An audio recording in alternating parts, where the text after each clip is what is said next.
नमस्कार देवी और सज्जनों, मेरा नाम है मुकुल देव रक्षपति। नमस्कार, मैं हूं मनोज ठाकुर। एक बार फिर से आप सभी के बीच में वो लाइव अपडेट लेकर के आए हैं जिसमें हम आपको बताने वाले हैं कि अब क्या स्थिति है, कहां से कौन कैसे जीत रहा है। हिमाचल प्रदेश के लिए बहुत महत्वपूर्ण दिन था। इस दिन के लिए आपने एक महीने से ज्यादा का इंतजार किया। 12 नवंबर को मतदान हो चुका था। उसके बाद आज 8 दिसंबर को जाकर हमारे बीच में यहाँ पर उस मतदान के नतीजे हमारे सामने आए हैं। और इन नतीजों की यदि हम बात करें तो जैसे कांग्रेस एक्सपेक्टेड भी थी, हमने भी अपना एग्जिट पोल में कहा था कि कांग्रेस आ रही है, लेकिन प्रश्न यह था कि किस सीट से कौन कहां पर और कितने मार्जिन से आगे रहेगा और कितने मार्जिन से पीछे रहेगा।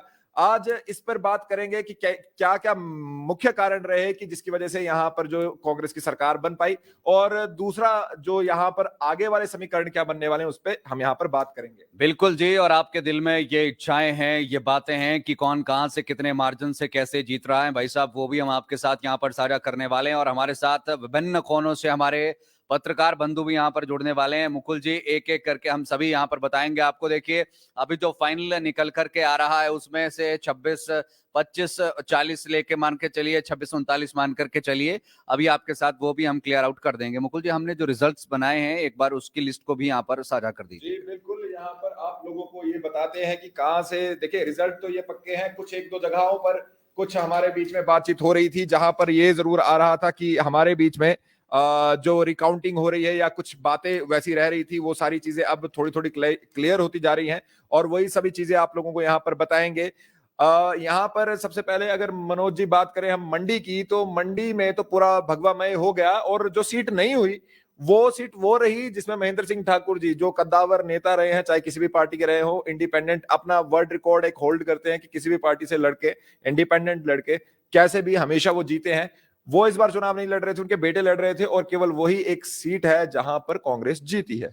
बिल्कुल मुकुल जी, इसमें कहीं ना कहीं हम कहें कि मुख्यमंत्री जयराम ठाकुर ने अपनी साख बचाई है और एक क्लियर संदेश यहां पर दिया है कि भाई, पहले हमसे गलती हो गई थी एमपी इलेक्शंस के दौरान, हम थोड़े से जो है वो भावनाओं में बह गए थे, लेकिन अब जो है उसे ओवरकम किया गया है।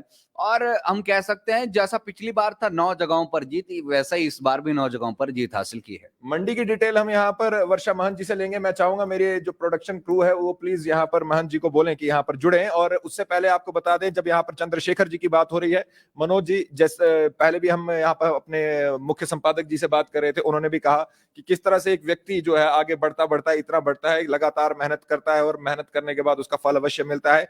यहाँ पर उन्हें वो फल मिल गया। चंद्रशेखर जी आखिरकार विधायक बन गए। मुकुल जी, मैं एक बार हम सभी जनता जितने भी हमारे साथ जुड़े हैं, एक बार जल्दी से आपको बताते हैं। एक जिले का मैं बताता हूं, एक आप बताते हैं। चंबा चुराह से हंसराज जीत गए बीजेपी से, भरमौर से डॉक्टर जनकराज जीत गए बीजेपी से, चंबा सदर से नीरज नैयर जीत गए कांग्रेस के, और डलहौजी से डीएस ठाकुर बीजेपी के। यानी कि कुल मिलाकर के, और कुलदीप पठानिया भी जो है वो भटियात से यहां पर जीते हैं कांग्रेस के ही। तो कुल मिलाकर के बीजेपी की 3 यहां पर आई है और 2 जो है वो कांग्रेस के जीते हैं। अब क्योंकि कांगड़ा बड़ा जिला है तो मैं 7 के आसपास या 8 के आसपास यहाँ पर बताऊंगा, उसके बाद आगे की ओर बढ़ते हैं।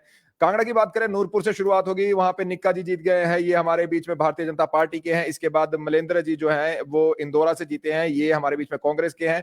भवानी पठानिया फतेहपुर से जीते हैं, कांग्रेस के हैं। इसके बाद चंद्र कुमार जी कांग्रेस के ही हैं, ज्वाली से जीते हैं। देहरा से होशियार सिंह इंडिपेंडेंट जीते हैं। और इसके बाद जसवा परागपुर की बात करें, विक्रम सिंह, ये भारतीय जनता पार्टी के हैं, ये यहाँ पर जीते हैं, मंत्री भी थे। और 2 ही मंत्री जीते, उनमें से एक ये हैं। ज्वालामुखी की बात करें, संजय रतन जी कांग्रेस के, उन्होंने भी अपनी सीट यहाँ पर बना ली है, विधायक वो बन गए हैं। साथ ही में जयसिंहपुर की जब हम बात करते हैं तो यहां पर हमारी तरफ से, यहां पर कांगड़ा में जयसिंहपुर में यादविंद्र गोमा जीते हैं, ये कांग्रेस पार्टी से संबंध रखते हैं। सुलह से विपिन परमार भारतीय जनता पार्टी से जीते हैं, और साथ ही में नगरोटा से आरएस बाली कांग्रेस पार्टी से जीते हैं। कांगड़ा में पवन काजल भारतीय जनता पार्टी से जीते हैं। शाहपुर में केवल सिंह पठानिया जीते हैं। धर्मशाला से सुधीर शर्मा कांग्रेस से संबंध रखते हैं, ये जीते हैं। आशीष बुटेल पालमपुर से जीते हैं कांग्रेस की तरफ से, और बैजनाथ से किशोरी लाल यहां पर जीत रहे हैं। जो मुझे अपडेट आ रही है, मैं समझ पा रहा हूं मंडी हमारे साथ जुड़ चुका है। अभी उनको यहाँ पर मनोज जी आगे के रिजल्ट से पहले मंडी के ऊपर बात कर लेते हैं। वर्षा मान जी हमारे साथ यहाँ पर मंडी से जुड़ी हुई हैं, उन्हें साथ में ले लीजिएगा। और उम्मीद है कि वर्षा महंत जी जैसे यहाँ पर जुड़ती हैं उनसे यहाँ पर बातचीत करते हैं। जी हाँ, वर्षा जी, आप हमारी आवाज सुन पा रही हैं? जी बिल्कुल, आपकी आवाज आ रही है। वर्षा जी, अगर मंडी की बात करें, 10 में से जो 9 सीटें हैं वो भारतीय जनता पार्टी के नाम रही। एक सीट यहाँ पर धर्मपुर की कांग्रेस के गई है। क्या आप बोलते हैं, क्या आप कहते हैं कि क्या कारण रहा कि भारतीय जनता पार्टी को इतना प्रचंड वहां पर बहुमत मिला? मंडी की बात करें जी मुकुल जी, अगर देखिए तो सबसे पहले बात करते हैं कि मंडी में जो है 9 सीटें जो है भाजपा के नाम रही हैं और सबसे बड़ा फैक्टर यहाँ पर कहीं ना कहीं मुख्यमंत्री का चेहरा रहा है। जिस तरह से मंडी से मुख्यमंत्री रहे हैं तो कहीं ना कहीं भाजपा को इसी पर वोट मिले हैं कि मंडी से मुख्यमंत्री जो है काफी लंबे समय बाद मिले हैं। तो ये कारण एक यहाँ पर मंडी में जो देखने को मिला है कि जनता ने यहाँ पर जो प्रचंड बहुमत दिया है, खासकर अगर बात करें सिराज में पूर्ण बहुमत जो है मिला है और सबसे ज्यादा लीड जो है सिराज में मिली है। उसके बाद अगर देखते हैं तो सभी जगहों पर केवल एक सीट धर्मपुर की छोड़कर यहाँ पर उम्मीद ये जताई जा रही थी कि महेंद्र सिंह ठाकुर है। तो जिस तरह से वो अपने कार्य की बात कर रहे थे, लेकिन वहां पर जनता ने कुछ और ही रिस्पॉन्स दिया है कि उन्हें लग रहा था यहाँ पर कहीं ना कहीं एक परिवारवाद का जो मुद्दा है वो देखने को मिला है। लेकिन मंडी की 9 सीटों की बात करते हैं तो मुख्यमंत्री मंडी से चाहिए था, इसीलिए जो एक बड़ा कारण जो माना जा रहा है कि मंडी की जनता ने जो समर्थन है वो मुख्यमंत्री के चेहरे को देखते हुए दिया है यहाँ पर। वर्षा जी, 2 सीट्स पे अगर हम बात करें, एक तो मंडी सदर और दूसरी कौल सिंह ठाकुर की द्रंग विधानसभा क्षेत्र। इसमें कहीं ना कहीं हम अनिल शर्मा की अगर बात करें तो चंपा जी जो है वो बढ़िया कंपटीशन में आ रही थी, लेकिन 10,000 के आसपास का मार्जिन यहाँ पर अनिल शर्मा को मिला है और कौल सिंह ठाकुर यहाँ पर जो है वो धाराशायी हुए, हालांकि बहुत ज्यादा कॉन्फिडेंट अपनी जीत को लेकर के नजर आ रहे थे। जी बिल्कुल, आप सही कह रहे हैं, क्योंकि जिस तरह से यहाँ पर सदर की बात अगर हम सबसे पहले करते हैं तो सदर में अनिल शर्मा के ऊपर जो कयास लगाए जा रहे थे तो ये कहा जा रहा था कि शायद परिवारवाद को लेकर जो बार बार उनकी एक दल से दूसरे दल में जाना जो है शायद इस बार सफल ना हो पाए। लेकिन कहीं ना कहीं मंडी की सदर की जनता जो है पहले से ही बहुत साइलेंट चल रही थी।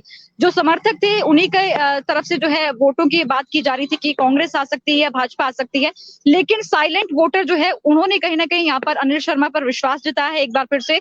और बड़ी लीड जो है, क्योंकि पिछली बार की अगर बात करें 2017 की इलेक्शन की बात करते हैं तो यहाँ पर 10,125 वोटों से जो है अनिल शर्मा विजयी हुए थे और इस बार की अगर बात करते हैं तो 10,600 वोटों से अनिल शर्मा एक बार फिर से विजयी हुए हैं। और शायद ये फैक्टर भी माना जा रहा है कि जो श्रद्धांजलि वोट है, क्योंकि इस बार उन्होंने अपने पिता के जो निधन के बाद वोट है वो मंडी की जनता से मांगा था और उन्होंने भावुक होते हुए भी यही कहा कि जिस तरह से उन्होंने अपने पिता के साथ रहकर जो वोट मांगे हैं वो जनता ने उन्हें फलीभूत किया है। तो यहाँ पर कहीं ना कहीं मंडी की जनता ने उन्हें पूरा समर्थन दिया है। वहीं अगर द्रंग विधानसभा क्षेत्र की बात करते हैं तो मैं बता दूं कि द्रंग विधानसभा क्षेत्र में जहां गुरु चेले की लड़ाई चल रही थी और ये कहा जा रहा था कि गुरु गुरु होता है, लेकिन चेला यहाँ पर जो है गुरु हराने में बिल्कुल सफल हुआ है। और इस बीच जो पहले मार्जिन बताया जा रहा था जीत का द्रंग विधानसभा क्षेत्र से वो 987 वोटों का बताया जा रहा था, लेकिन 2 बार रिकाउंटिंग हुई है जिसमें ये मार्जिन जो है कम हो गया है। 618 वोटों से यहाँ पर पूर्णचंद ठाकुर जी विजयी हुए हैं। 18 वोटों से, अगर हम गलत नहीं सुन रहे, 618 जी, 618 जी। एक और बात यहाँ पर वर्षा जी आपसे जानना चाहेंगे, जैसे कि अगर हम बात करें जो संसदीय चुनाव हुए थे, अभी उपचुनाव हमारे बीच में अभी 2021 में अब हमारे बीच में हुए थे, उसमें एक तरह से जब भारतीय जनता पार्टी के हाथ से ये सीट चली गई और कांग्रेस के प्रतिभा सिंह वहां से विजयी हुई, तो उससे यहाँ पर भारतीय जनता पार्टी ने सबक लिया है और उसके बाद भारतीय जनता पार्टी ने मंडी को मजबूत किया है। जैसे मुख्यमंत्री लगातार कहते भी रहे थे, जयराम ठाकुर जी कहते रहे थे कि मंडी हमारी थी, हमारी है, हमारी रहेगी। क्या कहेंगे आप उस पे कि क्या जो उस उपचुनाव का जो परिणाम था उसने अभी के चुनावों के लिए भारतीय जनता पार्टी को और प्रेरित किया और ज्यादा मेहनत की उन्होंने उस पे? जी बिल्कुल, अगर उपचुनावों की बात करते हैं तो यहाँ से जिस तरह से 4-0 से भाजपा को हार मिली थी तो कहीं ना कहीं उसका सबक लेते हुए मुख्यमंत्री ने मंडी जिला को जो है स्ट्रॉन्ग किया है और स्ट्रॉन्ग करने के बाद कहीं ना कहीं ये नतीजे अब इन इलेक्शंस में देखने को मिले हैं, जो आज परिणाम निकलकर सामने आए हैं कि मंडी की जनता ने मुख्यमंत्री को जो है फिर से जो रहे हैं, अब क्योंकि पूर्व में ही कहेंगे क्योंकि आज वो इस्तीफा भी अपना दे चुके हैं। और इस बीच अगर बता दें तो मंडी का जो मुख्यमंत्री का चेहरा, क्योंकि जिस तरह से बार बार ये कहा जा रहा था कि मंडी में जो लक्ष्मी की कुर्सी है ये हाथ से नहीं जानी चाहिए और इसे जो है यहीं पर बनाए रखना है, तो कहीं ना कहीं वो जो कुर्सी की बात हो रही थी उसी को देखकर ये कहा जा रहा है कि यहाँ पर जनता ने जो है वोट दिए हैं कि सीएम जो है मंडी से ही होना चाहिए। चलिए, बहुत बहुत शुक्रिया वर्षा, बहुत बहुत शुक्रिया जुड़ने के लिए। देखिए, धन्यवाद। मंडी की बात हम यहाँ पर कर रहे थे और आप लोगों को जैसे कि हमने बताया कि मंडी में केवल एक सीट यहाँ पर कांग्रेस ने जीती है, वो चंद्रशेखर जी ने जीती है, जो सबसे ज्यादा एक अनएक्सपेक्टेड सी सीट थी, वो यहाँ पर कांग्रेस को मिली है। और उससे पहले महेंद्र सिंह ठाकुर जी वहां पर लड़ा करते थे, वो इस बार रिटायर कर दिए गए। और मंडी की ही बात करें, सभी लोगों को यहाँ पर भारतीय जनता पार्टी ही, अगर केवल मंडी की ओर देखा जाए तो 10 सीटें यानी कि 90% भारतीय जनता पार्टी यहाँ पर अपना परचम लहराने में सफल हुई है। हम यहाँ पर आपको लगातार रिजल्ट्स बता रहे थे। हम मंडी का हमने आपको बता दिया है, कांगड़ा और चंबा का भी बता दिया है। अब पहुंचते हैं हम हमीरपुर की तरफ में, जहां पर मुझे भोरंज में मुझे लगता है कि अब कांग्रेस यहां पर हो चुकी है रिकाउंटिंग के बाद। जी हाँ, 80 वोटों से कांग्रेस अभी जीत चुकी है पहले रिकाउंटिंग के बाद। सुजानपुर की बात करें, राजेंद्र राणा ये भी कांग्रेस के जीते हैं। हमीरपुर की बात करें, इंडिपेंडेंट आशीष शर्मा जीते हैं। बड़सर की बात करें, इंद्रदत्त लखनपाल ये भी कांग्रेस के, और नादौन से सुखविंदर सिंह सुक्खू मुख्यमंत्री का चेहरा भी है, वो भी जीत चुके हैं। और यहां पर भारतीय जनता पार्टी एक भी सीट नहीं जीत पाई है। एक जो आई है, जो यहाँ पर इंडिपेंडेंट है, वो आशीष शर्मा जी, वो भी कांग्रेस के ही टिकट पर लड़ने के चाहते थे, लेकिन वो टिकट उस समय पर नहीं मिली। लेकिन इस समय पर चाहे बात करें तो एक तरह से अगर ये कहा जाए कि ऑलमोस्ट यहाँ पर कांग्रेस जीती है। अगर इन्हें भी कंसीडर किया जाए कि कांग्रेसी के व्यक्ति थे आशीष, तो यहाँ पर 100% हमीरपुर। और हमीरपुर की बात करें मनोज जी, वहां पर अनुराग सिंह ठाकुर आते हैं, केंद्र में मंत्री हैं। बिल्कुल जी, अगर हम इस संसदीय क्षेत्र की ही बात करें पूरे की, तो यहाँ पर जो है वो अच्छा परफॉर्मेंस नहीं रहा है। बिलासपुर की भी अगर हम बात करें तो बिलासपुर के समीकरण कुछ इस तरह से है कि यहाँ पर भी जो है वो भारतीय जनता पार्टी को जो है वो बहुत ज्यादा हम नहीं कह सकते हैं कि भाई जिस तरह से एक्सपेक्टेशंस थी, क्योंकि राजेश धर्माणी है कांग्रेस से, ये यहाँ पर जीत गए हैं। हालांकि यहाँ पर अगर बात हम करें तो जहां बिलासपुर से त्रिलोक जामवाल निकाल रहे हैं सीट अपने, साथ ही में बिलासपुर से झंडुता से जीआर कटवाल ने सीट निकाली है, नैना देवी से रणधीर शर्मा ने टिकट निकाली है। लेकिन कहीं ना कहीं यहाँ पर बनता था कि क्लीन स्वीप एक तरह से हो।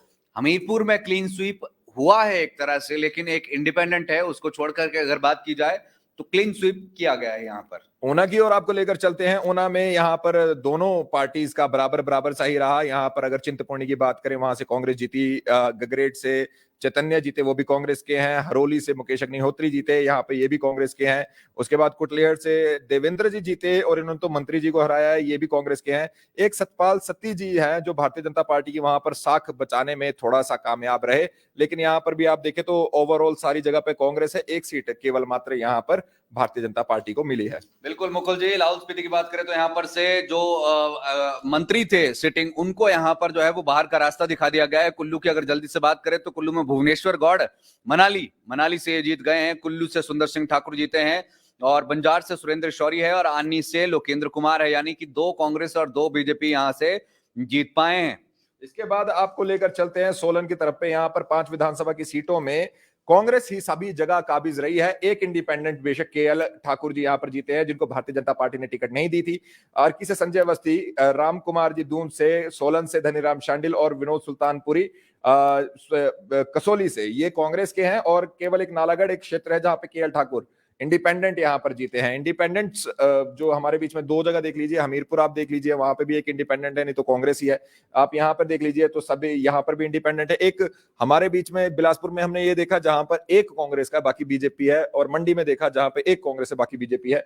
इसके बाद अगली आपको जिले की ओर लेकर चलते हैं मुकुल जी। इसके बाद अगर हम सिरमौर की तरफ रुक करें तो रीना कश्यप यहाँ पर जीती है पच्छाद से। नाहन से अजय सोलंकी, एक बड़ा कॉन्टेस्ट ये था। राजीव बिंदल कैंपेन प्रचार कमेटी का इनको जो है वो अध्यक्ष बनाया गया था, बावजूद इसके ये यहाँ पर हार गए हैं और अजय सोलंकी ने जीत हासिल की है। विनय कुमार यहाँ पर जीते हैं कांग्रेस की तरफ से, और दूसरे मंत्री जो यहाँ पर जीत पाए हैं वो सुखराम चौधरी है। इसके बाद आप लोगों को लेकर चलते हैं शिमला। लेकिन शिमला का रिजल्ट आपको बता दें, शिमला में हमारी जितनी भी सीटें हैं उसमें केवल एक बलबीर वर्मा है जो चौपाल से यहाँ पर भारतीय जनता पार्टी के लिए सीट निकाल पाए हैं। उसको छोड़कर सभी जगहों पर कांग्रेस काबिज हुई है। इसके बारे में ज्यादा डिटेल से बात करने के लिए हमारे साथ इस समय पर हमारे बीच में शिमला के जो हमारे प्रतिनिधि हैं वो जुड़ रहे हैं। तो राजीव जी को हम अपने साथ लेना चाहेंगे। तो राजीव जी, क्या आप हमारी आवाज सुन पा रहे हैं? बिल्कुल मुकुल जी, आपकी आवाज आ रही है। चलिए राजीव जी, शिमला की यदि बात करें, भारतीय जनता पार्टी एक सीट यहां पर निकाल पाई है और वो निकली है हमारी चौपाल से। वहां पर 3 बार लगातार अब बिट्टू वर्मा जी या बलबीर वर्मा जी यहां पर बन चुके हैं एमएलए, विधायक, सबसे अमीर विधायकों में से आते हैं। लेकिन क्या यहाँ पर पैटर्न रहा, किस तरह से यहाँ पर कांग्रेस ने अपना जो परचम लहराया है, क्या उसका बड़ा कारण आप मानते हैं? देखिए मुकुल जी, जिस तरह से देखा गया है कि रजनीश खिमटा जो है यहाँ से चौपाल की अगर हम बात करें तो कांग्रेस के प्रत्याशी यहाँ पर रहे हैं। और वहीं बात करें कि पिछली बार जो यहाँ पर प्रत्याशी रहे थे वो सुभाष मंगलेट, तो कहीं ना कहीं जो इंडिपेंडेंट जो इनके प्रत्याशी थे सुभाष मंगलेट, क्योंकि उनको भी काफी सारे वोट यहाँ पर पड़े हैं, तो कहीं ना कहीं एक वजह वो भी मानी जाती है। क्योंकि अगर हम बात करें, अगर लीडिंग अगर जीतने की अगर बात करें तो बलवीर वर्मा 5033 वोटों से वहां पर जीते हैं। तो कहीं ना कहीं जो डेंट हम एक कह सकते हैं कि जो सुभाष मंगलेट है उनके आजाद उम्मीदवार खड़े होने की वजह से जो है कहीं ना कहीं कांग्रेस को यहाँ पर ये जो है हार का यहाँ पर मुंह देखना पड़ा है। जी मुकुल, यहाँ पर अगर बात करें राजीव जी, शिमला ग्रामीण की और शिमला अर्बन की, शिमला ग्रामीण में तो कहीं ना कहीं हम कह सकते हैं विक्रमादित्य सिंह का भारी पलड़ा था, लेकिन शिमला अर्बन में यहाँ पर हरीश जनार्थ और टिकेंद्र पंवर से जो एक्सपेक्टेशंस थी कि भाई शायद बढ़िया परफॉर्म यहाँ पर कर जाएंगे, उस परफॉर्मेंस पर ये खरे नहीं उतरे हैं बिल्कुल जी। राजीव जी, हाँ बिल्कुल, आप सही कह रहे हैं, क्योंकि इसमें देखा गया था कि टिकेंद्र पंवर की अगर हम बात करें, पूर्व में वो डिप्टी मेयर रह चुके हैं, कहीं ना कहीं एक छाप थी एक माकपा की, अगर एक कहीं ना कहीं एक छाप थी, टिकेंद्र पंवर का एक चेहरा था, कहीं ना कहीं लोगों के बीच में वो चेहरा था। पर जिस तरह से अब जो बातें सामने निकल के आ रही है, क्योंकि अब रिजल्ट सामने आ चुका है कि ये भी कहा जा रहा था कि टिकेंद्र पंवर जो है काफी इनकी 5 सालों की अगर हम बात करें तो 5 सालों से वो शिमला में नहीं थे, तो एक वजह ये भी बताई जा सकती है। और साथ ही साथ जहां पे हरीश जनार्थ की बात कर रहे हैं, तो जो ओपीएस की एक बात कर रहे हैं कि ओपीएस भी एक काफी बड़ा मुद्दा यहाँ पे रह सकता है। पहले भी जो है वो आजाद उम्मीदवार पिछली बार यहाँ पे लड़े थे तो कुछ ही वोटों से वो हारे थे, पर इस बार जो जनता ने मूड बना के रखा था कि जो इस बार जो, क्योंकि 15 साल की अगर बात करें तो भाजपा यहाँ पर लगातार थी। सुरेश भारद्वाज यहाँ पर पिछली बार भी जो अगर हम कह सकते हैं कि विधायक मंत्री भी यहाँ पे रह चुके हैं, तो कहीं ना कहीं लोगों की जो सहमति है वहां पर बनी है। और जहां तक टिकेंद्र पंवर की हमने आपको बताया कि लोग ये भी कह रहे हैं कि पिछले 5 साल से यहाँ पे नहीं थे, क्योंकि जिस तरह से मुकाबला हम बात कर रहे थे, क्योंकि अपर शिमला अगर बात करें कि उनकी वोटें यहाँ पर पड़ सकती है, हरीश जनार्थ की वोटें यहाँ पे काट सकती है, तो वो आंकड़े जिनके हम कह सकते हैं ये जादुई आंकड़े हैं जो हरीश जनार्थ के फेवर में यहाँ पर गए हैं।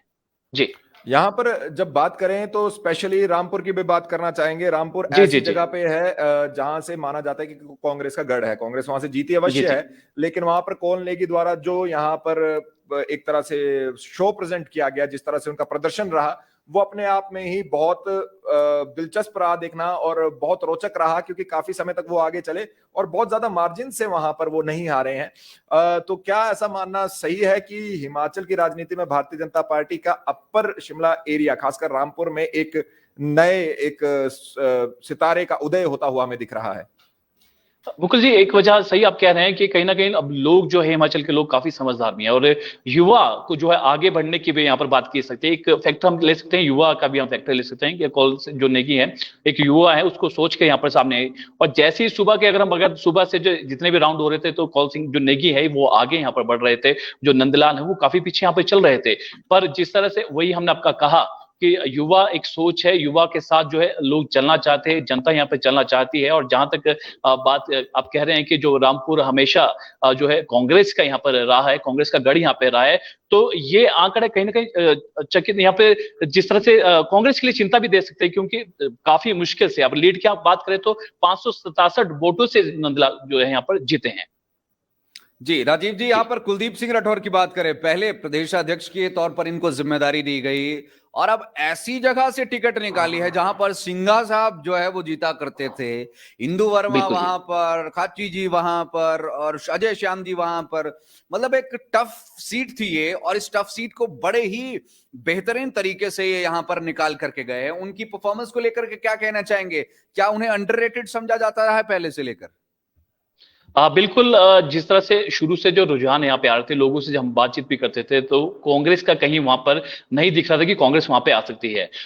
खासतौर पर जो लोगों की जो मेजोरिटी थी वो इंदु वर्मा की तरफ यहाँ पे जा रहे थे, और आपने देखा कि आंकड़े किस तरह से सामने आए। शुरू से ही जो है अगर बात करें तो कुलदीप राठौर ने शुरू से जब से राउंड यहाँ पे स्टार्ट हुए, जैसे नतीजे यहाँ पे आना शुरू हुए थे, तो लीड जो है कांग्रेस के पक्ष में थी, यानी कि कुलदीप राठौर के पक्ष में थी। पर इंदु वर्मा और खासतौर पर राकेश सिंघा की अगर हम बात करें तो राकेश सिंघा का भी यहाँ मुकाबला देख रहे थे कि इंदु वर्मा और राकेश सिंघा के बीच में ही मुकाबला रहने वाला है।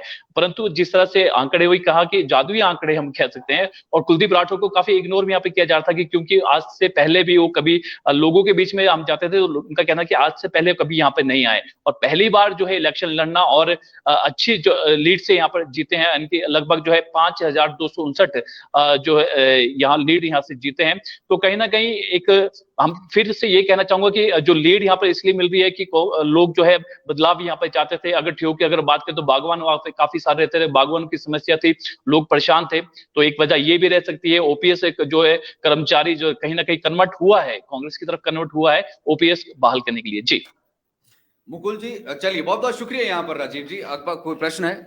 नहीं, आगे यहाँ पर चलते हैं। बहुत बहुत शुक्रिया बातचीत करने के लिए। मुकेश अग्निहोत्री ने बड़ा तगड़ा यहाँ पर जो है वो मार्जिन रखा है मुकुल जी, पहले नहीं था ये, शायद पोस्टल बैलेट के बाद जो टोटल आया है 9148 का यहाँ पर जो है वो मार्जिन है।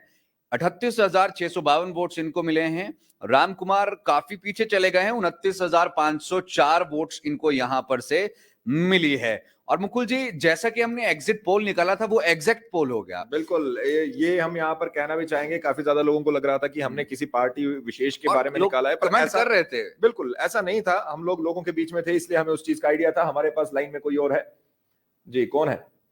ऊना हमारे साथ यहाँ पर है, मुझे लगता है उन्हें यहाँ पर ले लेना चाहिए। विशाल शांडिल्य जी, बिल्कुल यहाँ पर ले लेना चाहिए, क्योंकि ऊना में कांग्रेस वालों ने कमाल किया है। और यहाँ पर सतपाल सत्ती जो है वो यहाँ पर सिर्फ भारतीय जनता पार्टी की साख बचा पाए हैं। तो चलिए उनके साथ जुड़ते हैं, और हमारे साथ विशाल शांडिल्य जी जुड़ गए हैं। विशाल जी, आप हमारी आवाज सुन पा रहे हैं? जी बिल्कुल मनोज जी, आपकी आवाज में सुन पा रहा हूँ जी। विशाल जी, सिर्फ सतपाल सत्ती जो है वो सीट यहां पर बचा पाए हैं, बाकी सभी के सभी जो है वो हम कह सकते हैं कि भाई औंधे मुंह गिरे हैं, क्योंकि यहां पर चैतन्य ने भी बड़ा तगड़ा मार्जिन रखा है। मुकेश अग्निहोत्री भी 9,000 प्लस मार्जिन में चले गए हैं। सुदर्शन बबलू को भी अच्छा मार्जिन यहां पर मिला है। और यहां पर देवेंद्र कुमार भुट्टो, जिन्होंने मंत्री को हराया है, उन्होंने भी बढ़िया मार्जिन रखा है। क्या कहेंगे आप? जी देखिए, कांग्रेस ने 29 वर्ष के बाद इतिहास ऊना जिला में दोहराया है। 29 वर्ष पहले इस तरह की परिस्थिति आई थी जब कांग्रेस ने 4 सीट ऊना में जीती थी, 1 सीट भाजपा की झोली में गई थी। और अगर बात करें कुटलहड़ की, जिस सीट की आप देवेंद्र भुट्टो की बात कर रहे हैं, विशेष रूप से भाजपा का वो किला, भाजपा का वो गढ़, जहां से 32.5 साल से कांग्रेस के लिए सूखा चल रहा था, आज 7,579 मतों से कांग्रेस के प्रत्याशी ने जीत दर्ज करते हुए भाजपा के उस किले पर अपना परचम जो है वो यहाँ पर लहरा दिया है। और ये एक बड़ी कांग्रेस की जीत ऊना जिला में समझी जा सकती है। एक और बात यहाँ पर मैं बात करना चाहूंगा, वो है सतपाल सत्ती जी के बारे में। जिस समय पर वो पिछली बारी हार गए, तब भारतीय जनता पार्टी की सरकार बन गई। इस बार वो जीत गए, तो इस बारी भारतीय जनता पार्टी की सरकार अब ताकत में ही नहीं है। उनको एक तरह से ये जो एक बड़ा सेटबैक जैसा सतपाल सत्ती जी के लिए है। मेहनत तो की होगी, रायजादा जी को हराया भी, और यहाँ पर उन्हें इस बार उनकी जो भारतीय जनता पार्टी मेजोरिटी में नहीं आई। ऊना के लिए आप इसे सेटबैक समझ सकते हैं, लेकिन ऊना के लोग ये जानते हैं कि ये एक रिवाज है। ऊना विधानसभा क्षेत्र ऐसा विधानसभा क्षेत्र है जहां पर सत्ता के विपरीत विधायक रहता है। अगर कोई एक एक्सेप्शनल केस हम छोड़ दें, जब धूमल साहब की दूसरी सरकार थी, उस वक्त भी सतपाल सिंह सत्ती यहां से जीते थे। उसके अतिरिक्त जब भी यहां पर भाजपा की सरकार रही तो कांग्रेस का एमएलए, और कांग्रेस की सरकार रही है तो भाजपा का एमएलए यहां पर जो वो रहा है। तो ये ऊना विधानसभा क्षेत्र का एक तरह से आप नेक्सस मान सकते हैं कि इस तरह से ऊना विधानसभा क्षेत्र का ये हिसाब चलता आया है दशकों से। विशाल जी, वीरेंद्र कंवर बड़े तगड़े मार्जिन से यहाँ पर हम कह सकते हैं कि हारे हैं। देवेंद्र कुमार भुट्टो ने बड़ा तगड़ा मार्जिन ले लिया है, 7,579 का मार्जिन है। 36,636 वोट्स इन्होंने ले लिए हैं, और वीरेंद्र कंवर कहीं ढूंढते हुए नहीं मिल रहे हैं पीछे तक। जी देखिए, भाजपा के वीरेंद्र कंवर जो कि कद्दावर मंत्री, कद्दावर नेता भाजपा के रहे हैं, लेकिन आज जिस तरह से काउंटिंग का round the round Devendra Bhutto उन पर भारी पड़ते चले गए। अगर नॉमिनेशन की बात करें तो वीरेंद्र कंवर के नॉमिनेशन में खुद अनुराग ठाकुर ने आकर मोर्चा संभाला था। यहां तक कि प्रचार के समापन तक खुद प्रोफेसर धूमल, जो कि इस चुनाव प्रचार में कभी कहीं ही दिखे हों, उन्होंने भी आकर 2 सभाएं यहां पर वीरेंद्र कंवर के पक्ष में की। भाजपा के राष्ट्रीय अध्यक्ष जगत प्रकाश नड्डा ने बंगाणा उपमंडल मुख्यालय में उनके समर्थन में एक बड़ी जनसभा को संबोधित किया था। लेकिन इन सब तमाम चीजों के बावजूद एक तरह से एक लहर यहां पर कुटलहड़ में देखी गई। यहाँ पर दो नाम जो हमारे बीच में, सुदर्शन, बबलू, चैतन्य, नए लोग, क्या लगता है कि आने वाले समय में हमारे बीच में एक ऊना की ओर से भी यहाँ पर अब नए एक पौध आने शुरू हो चुकी है, एक नई राजनीतिक विरासत शुरू हो चुकी है? जी बिल्कुल मुकुल जी, इस बार 3 नए चेहरे विधानसभा में प्रवेश कर रहे हैं। ऊना, अगर मैं जिला की बात करूं, चिंतपूर्णी से सुदर्शन सिंह बबलू पहली बार विधायक बने हैं, और युवा चेहरा हमारे बीच यहाँ पर जिला परिषद सदस्य अभी तक थे चैतन्य शर्मा, लेकिन एक बड़ी जीत 15,000 प्लस मतों से उन्होंने गगरेट से जीत दर्ज की है। वो भी एक नया चेहरा यहाँ पर पहली बार विधानसभा में प्रवेश करने वाले हैं। खुद देवेंद्र सिंह भुट्टो की बात करें तो वो भी पहली ही बार यहाँ पर जो विधानसभा में जाने वाले हैं। हालांकि देवेंद्र सिंह भुट्टो की अगर मैं बात करूं तो देवेंद्र भुट्टो वीरेंद्र कंवर के ही कभी खास रहे हैं, उन्हीं के राइट हैंड रहे हैं, लेकिन पिछले विधानसभा चुनाव में इन दोनों के बीच कुछ इस तरह से जो यहाँ पर दूरी बनी थी, और वो दूरी आज इस विधानसभा चुनाव में किस नतीजे पर पहुंची है, ये पूरा हिमाचल देख रहा है। बिल्कुल विशाल जी, बहुत बहुत धन्यवाद आपका बातचीत करने के लिए। थोड़ी देर में फिर से कनेक्ट करेंगे अगर हमें इन्फॉर्मेशन चाहिए होगी। बहुत बहुत शुक्रिया। हाँ जी, तो सुपड़ा साफ हुआ है बीजेपी का, ऊना में भी सुपड़ा साफ हुआ है बीजेपी का, सोलन में भी सुपड़ा साफ हुआ है बीजेपी का, शिमला में भी, और साथ ही में अगर बात करें सिरमौर की तो वहां पर ठीक ठाक ही मतलब बोल सकते हैं, लेकिन कांगड़ा में भी सेंध लगाई है। कांगड़ा की ओर लेकर चलते हैं। कांगड़ा हमारे बीच में है ऐसा बताया जा रहा है। कौन कौन सी जगह है हमारे बीच में?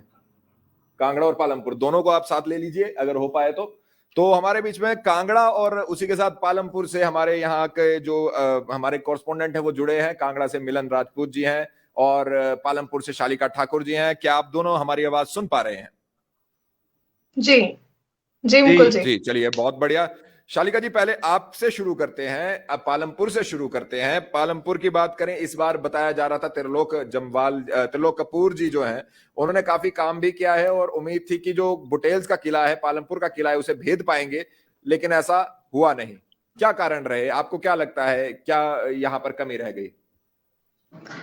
कारण बहुत से हो सकते हैं मुकुल जी। सबसे पहले तो टिकट को लेकर अगर बात की जाए तो बहुत जद्दोजहद थी हर किसी में टिकट को लेकर। भीतर घात की आशंका यहाँ पर जो लगाई जा रही थी वो कहीं ना कहीं साबित हुआ है, भीतर घात हुआ है। और जिस कम्युनिटी के बेस पर अपनी जीत पक्की करने की बात की जा रही थी, गद्दी वोट जो एसटी कम्युनिटी का वोट है, उसके बेस पर अपनी जीत का दावा किया जा रहा था, उसी कम्युनिटी ने कहीं ना कहीं जो है वो कैंडिडेट पर विश्वास कम जताया है। और वही कारण रहा है कि इस तरह का बीजेपी को जो है सेटबैक पालमपुर में लगा है। और पहले भी हमने चर्चाओं में कई बार कहा कि आशीष बुटेल और बुटेल फैमिली के किले को पालमपुर में जो है वो तहस नहस कर पाना आसान नहीं है। और हर बार बाहर से नेता जो आते हैं, कॉन्स्टिट्यूंसी से नेता ना होना भी एक बहुत बड़ा फैक्टर होता है। लोग एक्सेप्ट आपको नहीं कर पाते हैं, लोग कहते हैं कि ये बाहर से आए हैं। चाहे बेझिझक हम कह सकते हैं कि त्रिलोक कपूर जी के काम की बहुत चर्चा थी, लेकिन काम पर यहाँ पर लोगों ने मोहर नहीं लगाई है। उन्होंने फिर से अपने पालमपुर के ही बेटे आशीष बुटेल को चुना है। जी चलिए, अब आना चाहेंगे हम यहाँ पर मिलन जी आपके पास।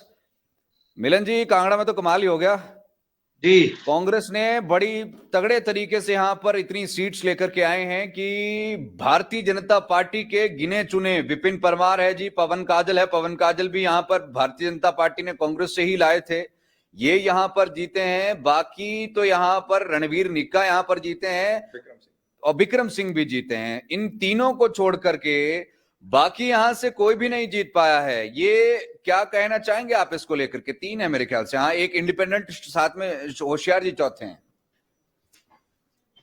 जी, अगर बात करूं पहले सूला विधानसभा क्षेत्र की, तो सूला विधानसभा क्षेत्र में जो जीत का मार्जिन है वो कहीं ना कहीं कांग्रेस की वजह से जीत कही जा सकती है, क्योंकि जगदीश भैया को टिकट दी गई और लगभग 6,000 के आसपास वो वोट लेकर गए हैं। और जो मार्जिन है वो लगभग 7,000 के आसपास कहा जा रहा है विपिन सिंह परमार का।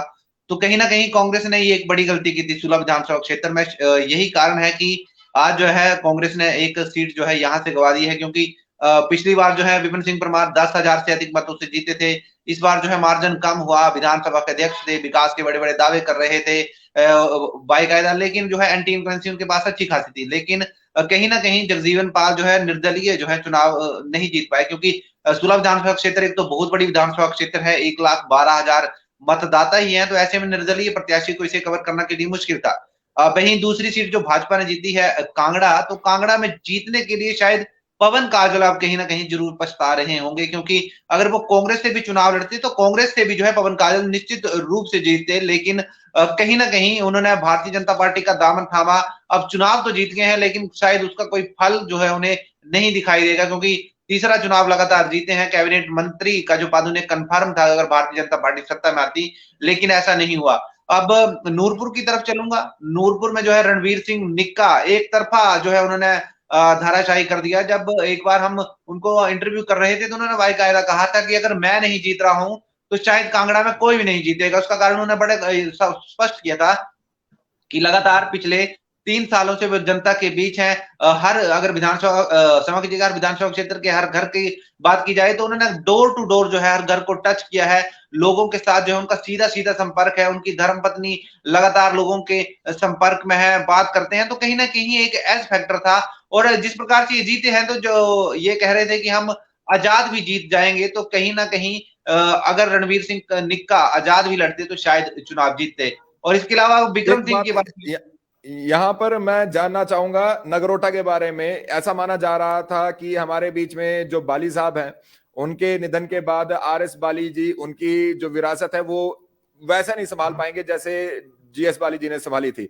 लेकिन सबसे बड़ी विजयों में से ये इस बारी देखी जा रही है। और अगर मैं गलत नहीं हूं 15,000 के आसपास के मार्जिन से वो जीते हैं। और वहां पर किस तरह का करिश्मा यहाँ पर काम किया, क्या कहेंगे आप उसके बारे में?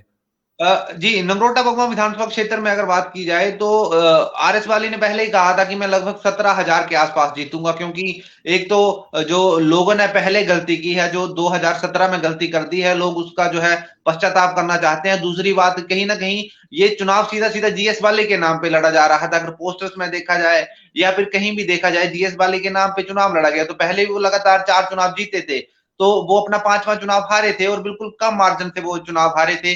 और कहीं ना कहीं 2 चीजें हैं यहाँ पर, एक तो सिंपैथी वेव रही, दूसरा कहीं ना कहीं जो बदलाव का मूड बन चुका था नगरोटा बगवा में, वो कहीं ना कहीं एस फैक्टर पे रहा। और कहीं ना कहीं भारतीय जनता पार्टी को नगरोटा वाली हार पे जरूर समीक्षा करनी होगी, क्योंकि लगातार अगर बात की जाए तो ये कहा जा रहा था कि नेक टू नेक फाइट है। लेकिन आरएस बाली की कांगड़ा जिला में अगर कांग्रेस के जितने भी प्रत्याशी जीते हैं कांगड़ा जिला में, उनमें सबसे बड़ी जीत जो है वो आरएस बाली की है। इसमें 2 फैक्टर बड़े निश्चित है मुकुल जी। एक तो सिंपैथी वेव, दूसरा जो आरएस बाली लगातार जब से वो फील्ड में उतरे थे लगातार संपर्क में थे, और जो जीएस बाली के द्वारा समय में कार्य किए गए थे उसको लेकर वो लोगों से संपर्क में थे कि ये कार्य जो है हुए हैं। और पिछले 5 वर्षों कार्य नहीं हुआ जी। यहाँ पर बात करना चाहेंगे देहरा विधानसभा क्षेत्र की। होशियार सिंह जी खूब होशियारी निकालते हुए 3,877 का मार्जिन लेते हुए जीत गए हैं। इन्होंने डॉक्टर राजेश शर्मा को भी पछाड़ दिया और रमेश चंद वाला जो है वो तीसरे नंबर पर 16,730 वोटों के साथ रहे हैं। तो ये एक बड़ा सेटबैक हम कहेंगे भारतीय जनता पार्टी को। उन्होंने गलती कर दी, पहले उनको भारतीय जनता पार्टी में लिया, उसके बाद टिकट नहीं दिया, होशियार सिंह रोए, आंसू बहाए, और अब यहाँ पर एक तरीके से बड़ी ही बेहतरीन जीत जो है वो उन्होंने हासिल की है। इस पर आप क्या कहना चाहेंगे? साथ ही में सुधीर शर्मा की भी अगर बात करें तो वो भी यहाँ पर जीत चुके हैं। जी, पहले होशियार सिंह पे आएंगे। होशियार सिंह को भाजपा ने पहले भाजपा में शामिल कर दिया और उसके बाद टिकट काट दी, टिकट नहीं दी और उन्हें आजाद चुनाव लड़ना पड़ा। और कहीं ना कहीं ये भारतीय जनता पार्टी को इस वक्त जरूर भारतीय जनता पार्टी सोच रही होगी, जो क्योंकि लगातार दूसरा चुनाव निर्दलीय जीतना ये बहुत बड़ी बात होती है। आप लगातार दूसरा चुनाव निर्दलीय नहीं लड़ सकते, जीत सकते, क्योंकि जब आप पहला चुनाव निर्दलीय जीते हो। दूसरी बात, कांग्रेस ने वहां पर एक गलती, क्योंकि विप्लव ठाकुर लगातार जो है डॉक्टर राजेश शर्मा का विरोध कर रही थी और उसके बाद जो है उन्हें टिकट मिल गई डॉक्टर राजेश शर्मा को, तो कहीं ना कहीं उस पर जो है नुकसान हुआ। दूसरी बड़ी बात, भाजपा अपना नेता जो है पिछले 5 वर्षों में वहां स्थापित नहीं कर पाई थी। पहले रविंद्र सिंह रवि का नाम वहां पे चर्चाओं में था, लेकिन अंतिम समय में उनका नाम जो है वहां से कट रहा। लेकिन फिर उसके बाद दवाला और रविंद्र रवि में जो है अदला बदली हो गई। और कहीं ना कहीं जो देहरा की जनता है, वो देहरा की जनता लगातार ये कहती है कि एक आपने नारा आपने भी सुना होगा कि देहरा कुछ नहीं तेरा। तो ये शायद इस बात को कहीं ना कहीं था कि प्रत्याशी भी बाहर से आए, क्योंकि रमेश दवाला भले तो देहरा विधानसभा से हैं, लेकिन लगातार ज्वालामुखी में से वो चुनाव जीते थे, चुनाव लड़े थे। तो शायद ये एक फैक्टर रहा और भारतीय जनता पार्टी को इस सीट पर भी चिंतन करना पड़ेगा। अब धर्मशाला सीट पे आऊंगा। धर्मशाला सीट में जो है सुधीर शर्मा ने चुनाव जीता है। सुधीर शर्मा की जीत से कहीं ना कहीं सुधीर शर्मा आश्वस्त थे कि जीत जाएंगे, और साफ तौर से कहीं ना कहीं उनको मुसीबत भी थी, क्योंकि कुछ लोगों ने उनके लिए जो है अगर बात की जाए तो अगर भी जो है अच्छा कार्य नहीं किया, मतलब कि ओपन तो नहीं हुए, लेकिन कहीं ना कहीं कहा जा रहा था कि ये लोग आपके साथ नहीं चल रहे हैं। सुधीर शर्मा कह रहे थे कि ऐसा नहीं है, वो चल रहे थे। उन्होंने एंड में भी कहा, आज भी जब उन्होंने पत्रकारों से बातचीत की तो उन्होंने कहा ऐसा कुछ नहीं है, जीत गए हैं, अब जीत के बाद इस प्रकार की बातें नहीं करनी चाहिए। लेकिन सुधीर शर्मा ने राकेश चौधरी को हराया है और भारतीय जनता पार्टी को कहीं ना कहीं इस पर समीक्षा करनी पड़ेगी, क्योंकि जो निर्दलीय थे विपिन नहरिया, वो भाजपा के कर्मठ कार्यकर्ता थे। अगर एसटी मोर्चा की अगर बात की जाए तो वहां पर प्रदेश उपाध्यक्ष थे, और ऐसे में लगभग वो 7,000 के आसपास वोट ले गए हैं। तो ऐसे में अगर आप 3,000 से हार रहे हैं तो 7,000 आपका जो बागी प्रत्याशी है वो चुनाव लड़के ले जा रहा है। तो कहीं ना कहीं भारतीय जनता पार्टी को इस सीट पे भी चर्चा करनी पड़ेगी। मैं ज्वाला जी पे आना चाहूंगा। ज्वाला जी में भी ऐसा ही है। ज्वाला जी की जनता में अगर बात की जाए तो संजय रतन लगातार चर्चाओं में थे कि जीतेंगे जीतेंगे। वहां भी ऐसा हुआ कि एक आजाद प्रत्याशी जो अतुल चौधरी थे, भाजपा समर्थित थे, वो आजाद लड़ते हैं, अच्छे खासे वोट लेके जाते हैं, और यही कारण है कि रविंद्र सिंह रवि को जो है हार का झेलना पड़ता है। क्योंकि ज्वाला जी के लोग भी ये कह रहे थे कि यार यहाँ एक्सपेरिमेंट मत करो, और अब जो है अब लोग समझदार हो गए हैं। किसी भी जिले की अगर बात करें, आप पूरे प्रदेश की बात करेंगे, जब आप समझदारी के साथ प्रत्याशी नहीं देंगे, प्रत्याशी संपर्क में नहीं होंगे, तो आप निश्चित तौर से चुनाव हारेंगे। क्योंकि विकास के दम पर 20% ही मतदान होता है। क्योंकि अगर जसवा परागपुर की तरफ आए, विक्रम सिंह ठाकुर जीत तो गए, लेकिन संजय पराशर ने कहीं ना कहीं उनको जीतने में बहुत बड़ा योगदान दिया। जो ये कहा जा रहा था कि संजय पराशर विक्रम ठाकुर भाजपा के वोट लेकर जाएंगे, वैसा नहीं हुआ। उन्होंने कांग्रेस के वोट में जो है सेंध लगाई। एक ब्राह्मण वोट वो अच्छे खासे ले गए, लेकिन दूसरे जो उन्होंने जो उनका 10,000 से ऊपर ग्राफ बढ़ा, तो कहीं ना कहीं उन्होंने कांग्रेस के गढ़ में सेंध लगाई, और कहीं ना कहीं विक्रम ठाकुर जीते। तो कहीं ना कहीं दो चीजें जरूर देख। मिलन जी, शालिका जी, आप लोगों का बहुत धन्यवाद। हमारे साथ लाइन पर अब चंबा से ऋषभ जी भी अभी नहीं है। चलिए मुकुल जी, तब तक हमारे कुल्लू से मनीष है, नाहन हमारे साथ, सिरमौर से हैं हमारे बीच में, नाहन से सतीश शर्मा जी, उनसे बड़ी बात बिल्कुल बहुत जरूरी बातचीत होने वाली। मुकुल जी, मैं सवाल यहाँ पर पूछना चाहूंगा उनसे। सतीश जी, क्या आप हमारी आवाज सुन पा रहे हैं? बिल्कुल मनोज जी। सतीश जी, राजीव बिंदल चुनाव प्रचार कमेटी के अध्यक्ष, उनको यहाँ पर बनाया गया था, एक बड़ी कह सकते हैं पद उनको दिया गया था, बावजूद उसके अजय सोलंकी यहाँ पर जीत गए हैं। मार्जिन चाहे थोड़ा ही रहा हो, लेकिन जिनको राजनीति का चाणक्य कहा जाए या वो गलत नहीं होगा, जो औरों को इलेक्शन जितवाते हरवाते थे, वो आज खुद इलेक्शन यहां पर हार गए हैं। इस पर आप क्या कहेंगे? बिल्कुल मनोज जी, बिल्कुल सही कहा आपने। चौंकाने वाले परिणाम नाहन विधानसभा क्षेत्र से सामने आए हैं। राजीव बिंदल का अपने आप में हारना एक बहुत बड़ी बात है, और कहीं ना कहीं शुरुआत से हमने देखने को मिला कि नाहन में कड़ी टक्कर जो राजीव बिंदल को मिल गई थी, और ये देखने को मिला हालांकि 1600 कुछ मतों से जो है वो राजीव बिंदल यहाँ पर पराजित हुए। आपको मैं ये भी बता दूं कि सिरमौर जिला की और बात करें तो हमेशा सिरमौर को कांग्रेस का गढ़ माना जाता है सिरमौर जिला को, और एक बार फिर से कांग्रेस ने ये दिखाया है, और 3-2 से कांग्रेस ने यहाँ पर जो बढ़त ली, 3 सीटें कांग्रेस यहाँ पर मिली है। पर जैसा आपने कहा, सबसे ज्यादा जो चौंकाने वाले परिणाम है वो नाहन विधानसभा क्षेत्र के, और शुरू से ही देखने को मिला कि सोलंकी लगातार यहाँ पर जो है वो बढ़त बनाई थी। तो निश्चित तौर पर राजीव बिंदल के हाथ में निश्चित तौर पर यहाँ पर चौंका है। यहाँ पर शिलाई की यदि बात करें सतीश भाई, तो वहां की बात बताएं आप। वहां पर क्या हाटी के लिए, हाटी का जो ये मुद्दा था और जो ट्राइब यहाँ पर घोषित कर दिया गया, क्या वो भारतीय जनता पार्टी के लिए फायदे की बात नहीं रही? क्योंकि हर्षवर्धन वहां पर एक बार फिर से जीते हैं, कम मार्जिन से जीते हैं, लेकिन जीते जरूर हैं, जीत होती है। तो क्या यहाँ पर शिलाई में किस तरह से वोटिंग हुई कि जहां पर कांग्रेस फिर से एक बार बाजी मार गई? बिल्कुल मुकुल जी, आपको मैं ये बता दूं, भाजपा को ये उम्मीद थी कि जनजातीय क्षेत्र का जो मामला है, कहीं ना कहीं जिस तरीके से हरी झंडी देकर सरकार ने दी थी, शिलाई और रेणुका जी विधानसभा क्षेत्र का लाभ पार्टी को मिलेगा, ऐसी भाजपा को उम्मीद थी। पर ऐसे परिणाम सामने नहीं आए। दोनों ही सीटों पर जो वो कांग्रेस को यहाँ पर बढ़त मिली है। हालांकि जजाब बढ़त कम है, 382 वोटों से यहाँ पर जो हर्षवर्धन चौहान विजयी रहे। कहीं ना कहीं शिलाई विधानसभा क्षेत्र में कड़ा मुकाबला यहाँ पर था, और ये माना जा रहा था कि जनजातीय क्षेत्र मामले का जो फायदा है वो भाजपा को शिलाई में मिलेगा, पर यहाँ ऐसा तो नहीं दिखा। और एक बार फिर से हर्षवर्धन चौहान जो कि 6ठी बार हिमाचल प्रदेश की विधानसभा क्षेत्र में जो जी सतीश जी, यहाँ पर एक हम बात कहना चाहेंगे।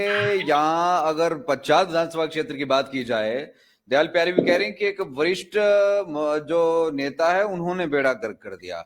शायद वो गंगूराम मुसाफिर की यहाँ पर जो है वो बात कर रही थी। अच्छे खासे वोट यहाँ पर गंगूराम मुसाफिर ने समेटे हैं, और अगर वही कांग्रेस को वोट चले जाते तो शायद परिस्थितियां या अभी जो रिजल्ट्स होते वो कुछ और होते। बिल्कुल मनोज जी, बिल्कुल सही कहा आपने। कहीं ना कहीं गंगूराम मुसाफिर जो बागी कांग्रेस से हुए हैं, सीधा इसको जो नुकसान है कांग्रेस को यहाँ पर उठाना पड़ा है। 12,000 से अधिक कहेंगे 12,000 से अधिक मत जो है कांग्रेस से बागी होकर जो निर्दलीय उम्मीदवार लड़ रहे थे गंगूराम मुसाफिर, उन्होंने लिए। तो निश्चित तौर पर यहाँ पर कांग्रेस को इसका नुकसान यहाँ पर उठाना पड़ा है, दयाल प्यारे को इसका नुकसान यहाँ पर उठाना पड़ा है। क्योंकि अगर कांग्रेस प्रचार में एकजुट होती तो सीधी जीत यहाँ पर कांग्रेस की मानी जा रही थी। पर कहीं ना कहीं गंगूराम मुसाफिर की बगावत कांग्रेस पर भारी यहाँ पर पड़ी है, और फिर से 50 सीटों भाजपा की झोली में गई है। रीना कश्यप यहाँ से जो वो विजयी हुई। मुकुल जी, यहाँ पर बात करें जो हमारे बीच में सुखराम चौधरी जी हैं, वो 2 हमारे उन मंत्रियों में से हैं जिन्होंने अपनी सीट बचा ली। अब ये यहाँ पर क्या कारण रहा? पिछली बारी 10,000 के आसपास के मार्जिन से वो जीते थे, इस बारी भी करीब करीब वैसा ही हमारे बीच में उनका रिजल्ट रहा है। बहुत खुश लग रहे हैं लोग वहां पर उनके काम से, क्या कहेंगे सर?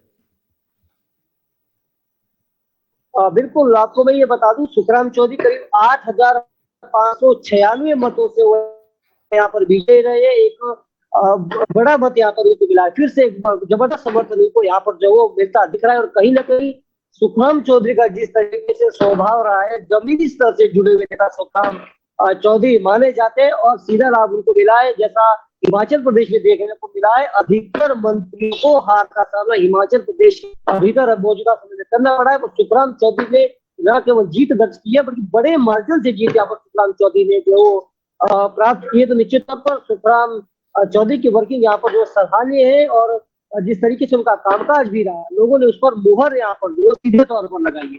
मनोज जी, मतलब कि सुखराम चौधरी ऊर्जा मंत्री थे और उन्होंने बढ़िया ऊर्जा से वहां पर काम किया, ये हम कह सकते हैं अल्टीमेटली। सतीश जी, आप हमारे साथ जुड़े, बहुत बहुत धन्यवाद आपका। चलिए, इसके साथ अब हम आपको ले चलते हैं कुल्लू की हसीन वादियों की तरफ को। वहां पर हमारे बीच में मनीष जी इस समय पर हमारे साथ जुड़े हुए हैं। मनीष जी से बात करेंगे, वहां पर कुल्लू का हाल जानने का प्रयास करेंगे। हमारे बीच में जो कुल्लू की 4 सीटें हैं उसमें कांग्रेस 1, 2, अगर मैं 2 पे कांग्रेस, 2 पे भाजपा। यहां पर एक बात तो रही कि मनाली से मंत्री जी हार गए, लेकिन बाकी सब सीटों की बात करें, यहां पर कुल्लू ने बैलेंस बना के रखा। और अब बात करते हैं जो हमने कुल्लू प्रॉपर में देखा था, वहां पर सुंदर सिंह ठाकुर जी कांग्रेस के, इस बारी कुल्लू में कांग्रेस का ही विधायक है, कांग्रेस की सरकार बन रही है। जो पिछली बारी वो रिकॉर्ड टूटा है। यहीं से शुरू करेंगे मनीष जी। कुल्लू में इस बारी कांग्रेस का ही विधायक है और कांग्रेस की सरकार बनी है। क्या उम्मीद लग रही है कि अब तो कुल्लू का कुछ भला होगा? अब तो पुल लग जाएंगे वहां पर। बिल्कुल, देखिए जो पुलों का मुद्दा था वो काफी हावी यहाँ पर इस बार देखने को रहा। और बात अगर की जाए तो यही जो ऐसे मुद्दे थे, पुलों की बात करें, अस्पतालों की बात करें, इसको लेकर लगातार कुल्लू सदर के विधायक सुंदर ठाकुर जनता के बीच में थे। धरने प्रदर्शन उनकी ओर से किए जा रहे थे। सत्ता पक्ष इसको लेकर लगातार उनको घेर भी रहा था, लेकिन यही सब चीजें उनको जीत में काफी हद तक आगे आई है। काफी अधिक मतों से वो यहाँ पर जीते हैं। पुलों की बात की जाए तो अब लगातार ये लोगों कह रहे हैं, क्योंकि सुंदर सिंह ठाकुर कुल्लू से जीते हैं, दूसरी बार वो विधायक यहाँ पर बने हैं, और कहीं ना कहीं मंत्री पद की बात भी अब उनके जो कार्यकर्ता है उनकी ओर से की जा रही है। क्योंकि बंजार से खीमीराम शर्मा चुनाव लड़ रहे थे, वो हार चुके हैं। मनाली से भुवनेश्वर गौड़ जीते, वो पहली बार ही जीते हैं। तो ऐसे में कहीं ना कहीं कुल्लू में जो है वो सीनोटी के लेवल पे ठाकुर आगे आ रही है। मनाली की अगर हम बात करें तो शिक्षा मंत्री एक सिटिंग मिनिस्टर है, और सिटिंग मिनिस्टर को पहली बार जो विधायक के लिए मैदान में आए हैं उन्होंने हरा दिया। इस पर क्या कहेंगे आप? क्या अंडर परफॉर्मेंस चल रहे थे, लोगों में अंडर करंट चल रहा था, एंटी इनकम्बेंसी थी, क्या कारण थे?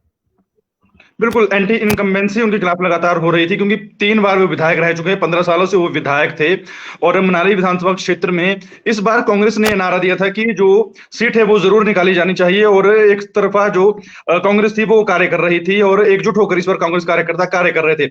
ऐसे में कांग्रेस जो है, हालांकि जितने अधिक मार्जिन से उन्होंने जीत दर्ज करने की बात कही थी, उतने अधिक मतों से तो नहीं जीते हैं, लेकिन जीत जरूर दर्ज हुई है। मनाली में शिक्षा मंत्री रहते हुए, फॉरेस्ट मिनिस्टर रहते हुए, ट्रांसपोर्ट मिनिस्टर रहते हुए, जितना अधिक विकास कार्य है वो करवाना चाह सकते थे, वो नहीं करवा पाए थे। ऐसे में लोगों में उनके प्रति रोष था। और अगर पुलों की बात कर दो, पुलों का मुद्दा जहां कुल्लू विधानसभा में गूंजा था, तो वहीं सोलर नाला में भी पुल का मुद्दा काफी हद तक गूंजा था, जिससे लोगों में काफी रोष भी देखने को मिल रहा था। और इसी कारण जो है उन्हें हार का मुंह देखना पड़ा है। और भुवनेश्वर गौर जो कांग्रेस के प्रत्याशी है, दूसरी बार वो कांग्रेस के टिकट पर चुनाव लड़ रहे थे, वो इस बार जीतकर आगे आए हैं। और बात करें यहाँ पर, वैसे कुल्लू वालों ने पूरे जिले की बात करें, बहुत समझदारी से की है। भारतीय जनता पार्टी को भी 2 सीट दे दी, कांग्रेस को भी 2 सीट दे दी। यहाँ पर रखा कि भाई सरकार जिस मर्जी की बने, विकास तो हमारा होना ही चाहिए। क्या कहेंगे? बिल्कुल, देखिए जो कुल्लू में है इस बार एक तो रिवाज बदला है। प्रदेश सरकार कह रही थी कि वो रिवाज बदलेंगे, लेकिन रिवाज कुल्लू ने बदल दिया है। कुल्लू सदर से सुंदर सिंह ठाकुर जीतकर आ गया है, क्योंकि काफी समय से हम देख रहे थे सरकार बीजेपी की, विधायक कांग्रेस का, विधायक बीजेपी का, सरकार कांग्रेस की। पर इस बार जो है वो विधायक भी कांग्रेस का है, सरकार भी कांग्रेस की है। वहीं अगर बंजार की बात की जाए तो बंजार विधानसभा क्षेत्र से पहले तो शुरुआती दौर में जो विधायक बंजार के जीत के सामने आए हैं, सुरेंद्र शौरी, वो मौजूदा विधायक थे। मुख्यमंत्री जयराम ठाकुर ने लड़ झगड़ कर उनके लिए टिकट भी मांगी थी, और उनकी जो ये टिकट थी हालांकि पहले नहीं दी जा रही थी, लेकिन मुख्यमंत्री ने काफी जोर आजमाइश की, उन्हें टिकट मिली और वो टिकट मिलने के बाद जीतकर सामने भी आए हैं। हालांकि उन्हें तीसरे नंबर पर रखा जा रहा था, और वहां पर खीमीराम शर्मा उन्हें जो मौजूदा जो विधायक, अब जो पूर्व मंत्री भी रहे हैं, प्रदेश अध्यक्ष भी रहे हैं, उन्हें जो जीतने के कगार पे रखा गया था कि काफी अधिक मार्जिन से वो जीतेंगे, लेकिन वो नहीं जीते हैं। सुरेंद्र शौरी ने कारनामा वहां कर दिखाया और बीजेपी की जो सीट है वो वहां से निकलकर सामने आई है। ऐसे में 14,420 मत जो आजाद प्रत्याशी को पड़े थे, 63,371 मत जो सुरेंद्र शौरी को पड़े हैं, और खीमीराम शर्मा की बात करें तो 19,319 मतों ने पड़े थे। इसमें 4,052 मतों से सुरेंद्र शौरी जीतकर सामने आए, और प्रदेश में एक बार फिर से उन्होंने जो विधानसभा की जो दहलीज है वहां पर लांघेंगे। जी बिल्कुल सही आप मनीष जी कह रहे हैं। चलिए, बहुत बहुत शुक्रिया बातचीत करने के लिए। आखिर में अब यहाँ से समय हो चला है, मैं उम्मीद कर रहा हूँ चंबा की और हमारे, हाँ जी, हमारे अब यहाँ प्रत्याशी निकल रहा है। अब हमारे ये नहीं लग रहा है कि हमारे जो वहां पे कॉरेस्पोंडेंट है ऋषभ महेंद्रू जी हमारे साथ चंबा से जुड़े हुए हैं। ऋषभ जी, क्या आप हमारी आवाज सुन पा रहे हैं?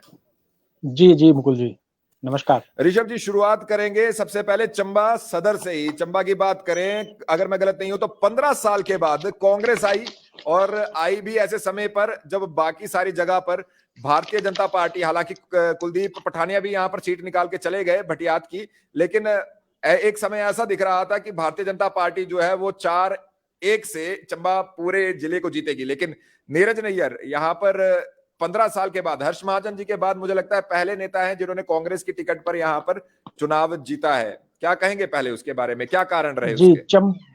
चंबा सदर विधानसभा क्षेत्र की बात करें तो भाजपा उस समय ही हार गई थी, ऐसा कह सकते हैं, जब उनकी टिकट में फेरबदल किया गया था। पहले इंदिरा कपूर को टिकट दी गई, और इंदिरा कपूर से लेकर वापस विधायक की सुन पा रहे हैं मुझे? जी जी, आप बोलिए।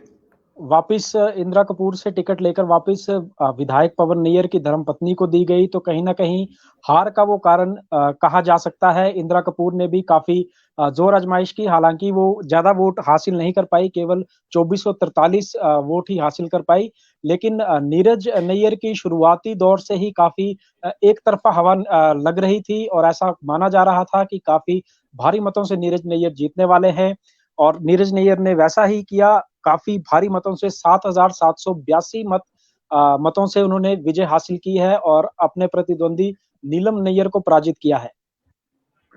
यहां पर बात करें हम, 2 बड़े प्रतिद्वंदी, 2 बड़े हमारे यहाँ पर लोग, एक हमारे बीच में ठाकुर सिंह भरमौरी जी भरमौर से, दूसरे हमारे बीच में आशा कुमारी जी। ये आशा कुमारी जी को तो प्रोजेक्ट भी किया जा रहा था कि मुख्यमंत्री हो सकती है, पहली महिला मुख्यमंत्री बन सकती है। दोनों हार गए। इससे पहले आशा कुमारी जी एक बार हारी हैं, जो मेरी नॉलेज में है, और डॉक्टर जनक राज पहली बार चुनाव लड़ रहे थे, इतने बड़े दिग्गज को वहां से हरा दिया। क्या रहे ढलौजी और भरमौर में ये कांग्रेस के हार के कारण? देखो, भरमौर पांगी विधानसभा क्षेत्र की बात करें तो डॉक्टर जनकराज ऐसा कहते थे कि उन्होंने बहुत सेवा की है। जब वो आईजीएमसी में बतौर चिकित्सा अधीक्षक कार्यरत थे, उन्होंने भरमौर पांगी विधानसभा क्षेत्र के लोगों की निस्वार्थ भाव से सेवा की है, और वही सेवा उन्हें काम आई, उन्हें उस सेवा का फल भी मिला।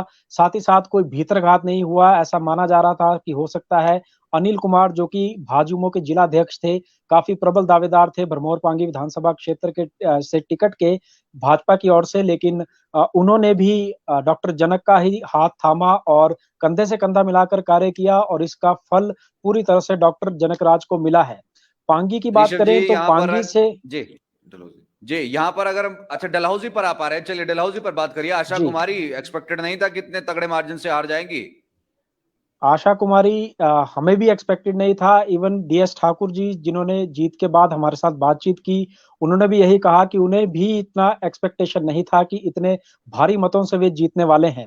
लेकिन डीएस ठाकुर तो जीत गए हैं। अगर सरकार कांग्रेस की बनती है तो इसका कितना बेनिफिट वहां के लोगों को मिल पाएगा, क्योंकि लास्ट टाइम बीजेपी की सरकार थी और वहां से कांग्रेस से आशा कुमारी को विजयी डलहौजी की जनता ने किया था। इस बार कांग्रेस की सरकार बन रही है और बीजेपी के प्रत्याशी को विजयी किया गया है, तो कितना लाभ लोगों को मिलेगा ये तो अब भविष्य ही बताएगा। कारण क्या रहा होगा यहाँ पे आशा कुमारी जी के हारने का, क्योंकि एक कद्दावर नेता है और इस तरह से इतने बड़े गैप से हारना अपने आप में प्रश्न चिन्ह उठाता है उस बात पर।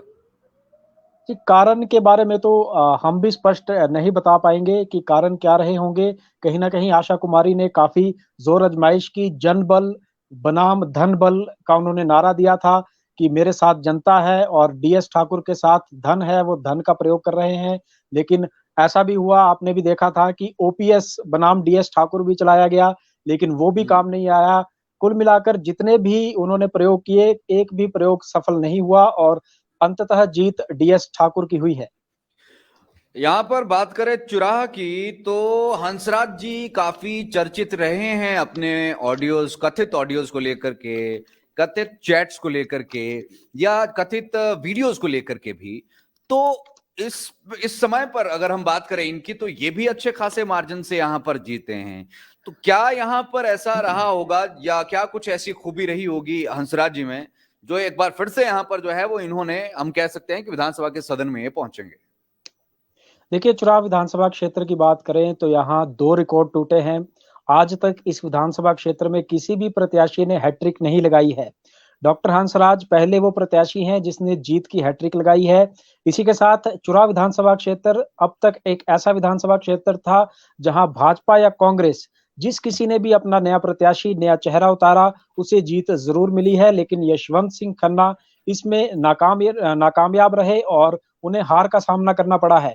कहीं न कहीं माना जा रहा था कि डॉक्टर हंसराज काफ़ी दिग्गज नेता हैं भारतीय जनता पार्टी के और उन्हें हराना इतना आसान नहीं हो पाएगा, और यही साबित हुआ जब परिणाम सामने आए। यशवंत सिंह खन्ना, हालांकि जीत का मार्जिन को बहुत ज्यादा नहीं है, 2642 मतों से जीते हैं डॉक्टर हंसराज, लेकिन जीत तो जीत है।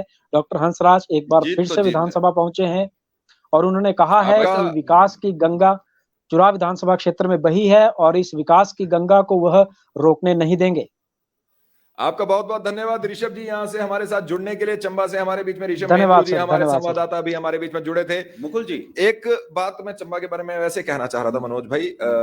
चंबा में अब आप देखिए, कांग्रेस की अगर सरकार बन रही है तो नीरज नैयर पहली बार जा रहे हैं, कुलदीप पठानिया जी। मुझे लग रहा है कि एक बार फिर से चंबा की जो सबसे बड़ी समस्या रहती है कि हमारे पास कोई मंत्री नहीं होता उस तरह से रिप्रेजेंट करने का, वो इस बार फिर से ऐसा यहाँ पर देखने को मिलेगा। क्योंकि आशा कुमारी जो एक्सपेक्टेड थी कि भाई अगर मुख्यमंत्री नहीं तो मंत्री तो बड़े कद्दावर बढ़िया मंत्रालय उनको मिलेगा, लेकिन इतने तगड़े मार्जिन से वो हारी है कि कुछ कह ही नहीं सकते। लेकिन मुकुल जी, 40 सीटें कांग्रेस लेकर के आ गई है अभी, जो यहाँ पर आ गया है टोटल। पहले 39 थी, एक जो बोरन से था उसमें भी कांग्रेस ने ही जो है वो 80 वोटों से यहाँ पर साफ कर दिया है। हमीरपुर से भारतीय जनता पार्टी का अनुराग ठाकुर केंद्रीय मंत्री आते हैं वहां से, और जेपी नड्डा की भी अगर हम बात करें, संसदीय क्षेत्र तो एक ही है वो पूरा, तो उसमें से ये बड़ा प्रश्न चिन्ह अब यहाँ पर लगने वाला है।